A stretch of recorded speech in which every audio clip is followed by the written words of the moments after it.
अस्सलाम वालेकुम स्टूडेंट्स, हम जनरल साइंस का 8th चैप्टर पढ़ रहे हैं। आज का हमारा टॉपिक है ओहम्स लॉ। ये एक साइंटिस्ट था साइमन ओहम, जिसने पता किया कि पोटेंशियल डिफरेंस में और करंट में आपस में क्या ताल्लुक है। अगर एक चीज़ बढ़ती है या एक चीज़ कम होती है तो उससे दूसरे को क्या फ़र्क पड़ता है, उन दोनों का आपस में कनेक्शन ताल्लुक पता किया। उसके लिए उसने एक एक्सपेरिमेंट किया जो यहाँ पे लिखा हुआ है, ठीक है। जो सरगर्मी के नीचे जो एक्सपेरिमेंट लिखा हुआ है ना, वो हम पढ़ेंगे आज। शक्ल 8.6 ये वाली।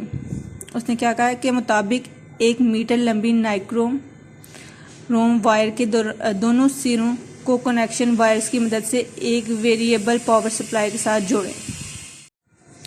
ये एक वायर है जिसको हमने करंट के साथ और फिर आगे पावर सप्लाई के साथ जोड़ दिया हुआ है, ठीक है। वेरिएबल से मुराद है कि हम उसकी जो करंट है उसको ज़्यादा कम कर सकते हैं, ठीक है। नेक्स्ट है, नाइक्रोम वायर के सिरों को मतवाजी एक वोल्ट मीटर से लगा दें। एक वोल्ट मीटर जो माप सके कि कितनी करंट गुजर रही है। पावर सप्लाई से आहिस्ता आहिस्ता वोल्टेज बढ़ाएं। ये पावर सप्लाई है, इससे हम कम ज़्यादा कर सकते हैं। तो पहले हमने कम रखी है, उसके बाद हमने आहिस्ता आहिस्ता उसको बढ़ा दिया है। वोल्ट मीटर की रीडिंग V और एम्पेयर मीटर की रीडिंग I नोट करते जाएं। जो अब हमारे पास मीटर आ जाते, पैमाने आ जाते हैं, हम उनकी रीडिंग नोट करते जाएं कि अगर हम पावर सप्लाई की करंट जो है वो बढ़ा रहे हैं तो उससे आगे क्या फ़र्क पड़ रहा है, ठीक है। आप देखेंगे कि V और I के दरमियान निस्बत की कीमत हमेशा एक ही रहती है। मतलब कि अगर एक चीज़ बढ़ रही है तो दूसरी चीज़ भी ऑटोमेटिकली बढ़ रही है। अगर एक चीज़ कम हो रही है तो दूसरी चीज़ भी कम हो रही है, ठीक है। उनके जो दरमियान में ताल्लुक है वो एक जैसा ही है। यानी V और I प्रोपोर्शनल हैं। प्रोपोर्शनल है मतलब डायरेक्टली प्रोपोर्शनल है। अगर एक चीज़ बढ़ जाती है तो दूसरी चीज़ भी बढ़ जाती है। अगर हम एक चीज़ कम कर देते हैं तो दूसरी चीज़ भी कम हो जाती है, ठीक है। पोटेंशियल डिफरेंस और करंट के माबैन इस ताल्लुक को सबसे पहले जॉर्ज साइमन ओहम ने 1826 में दरियाफ्त किया, ठीक है। ये उसकी डेट आ गई कि कब उसने दरियाफ्त किया और ये साइंटिस्ट का नाम आ गया, ठीक है। अगर ओहम लॉ आ जाता तो पहले आपने साइंटिस्ट का नाम, तारीख, उसके बाद ये सरगर्मी लिखनी है, दरियाफ्त किया। क्या उसने कहा, किसी कंडक्टर में से गुजरने वाला करंट पोटेंशियल डिफरेंस के डायरेक्टली प्रोपोर्शनल है शर्तिया कंडक्टर का टेम्परेचर और तिब्बी हालत तब्दील ना हो। कि करंट और पोटेंशियल डिफरेंस जो है वो डायरेक्टली प्रोपोर्शनल है। एक चीज़ बढ़ेगी, अगर करंट बढ़ रही है तो पोटेंशियल डिफरेंस भी बढ़ रहा है।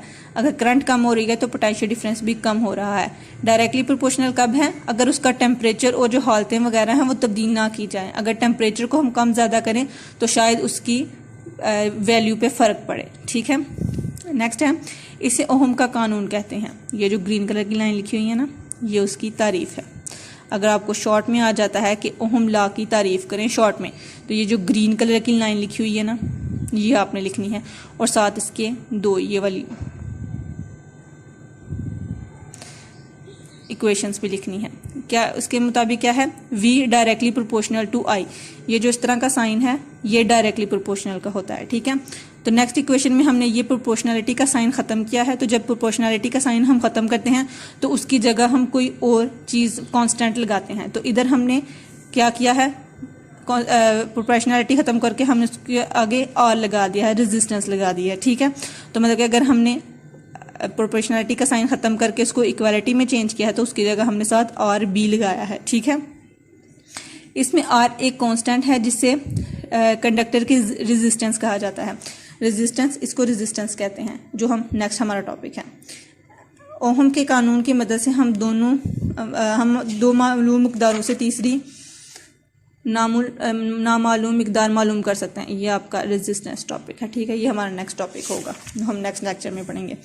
तो उसने कहा हुआ है कि अगर हमें दो का वैल्यू पता होगी तो हम तीसरे की फाइंड कर सकते हैं। फॉर एग्जांपल हमें क्वेश्चन आ जाता है कि हमें वोल्टेज फाइंड करनी है और हमें R भी दिया हुआ है और I की भी वैल्यू दी हुई है। तो हम क्या करते हैं, R को I की जो वैल्यू हमें दी होगी हम उसको मल्टीप्लाई कर देंगे और जो मल्टीप्लाई करके आंसर आएगा वो उसकी वोल्टेज होगी, ठीक है। अगर हमें दो गिवन है तो हम तीसरा ढूंढ सकते हैं, ठीक है।